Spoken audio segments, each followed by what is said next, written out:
E a questão do animismo, então? Porque muitas vezes a gente vai ver na doutrina espírita, né, que quando a gente não é algo nosso, mas pode ser algo de um conhecimento nosso de outras vidas, né? Que a gente traz ali. Também é difícil saber, né, pro médium, se aquilo é dele, se é um animismo ou se é de um espírito.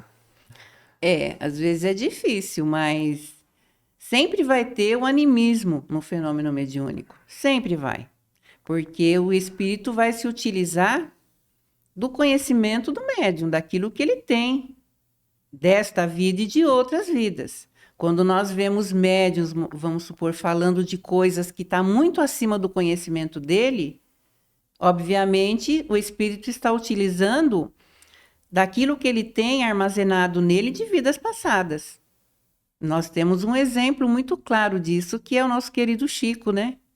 Um homem extremamente simples, teve uma vida simples até o último instante de vida, mas olha o conhecimento, a instrução que esse homem, que esse espírito tinha e que os espíritos se utilizavam para escrever tantos livros de conhecimento que estava muito acima, aparentemente, daquilo que a gente achava que o Chico sabia, né? Você vê as obras de André Luiz, que fala sobre questões científicas, médicas, né? Muito profundas.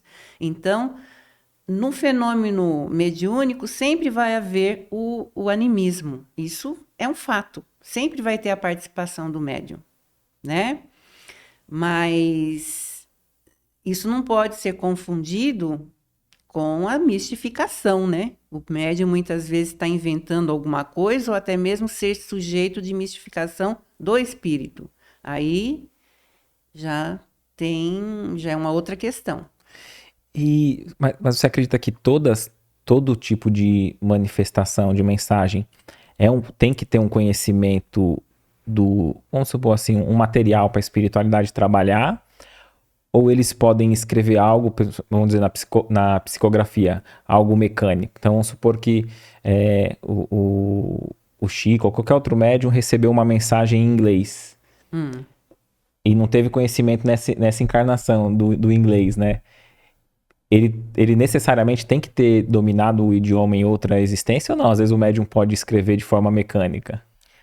Então, a mediunidade mecânica tem esse fator. O espírito pode muitas vezes se utilizar da mão do médium e se utilizar do padrão motor dele. Então, o médium vai escrever com a letra dele. Mas o espírito pode também se utilizar da mão do médium, mas com a letra dele. E isso é um fato muito interessante. E quem presenciou o Divaldo Pereira Franco passando comunicação com a letra do espírito e não a dele, quer dizer, o espírito se utilizava da mão dele, mas não do padrão motor dele, do próprio espírito. E o espírito escrevia com a letra dele mais devagar. Porque quando o médium, o espírito se utiliza mecanicamente da mão do médium, ele escreve muito rápido, né? Então, mesmo na mediunidade, vamos dizer assim, mecânica, existe a participação do médium. Porque quando o Chico psicografava, ele muitas vezes emprestava a sua mão e essa mão era um instrumento mecânico ali do espírito.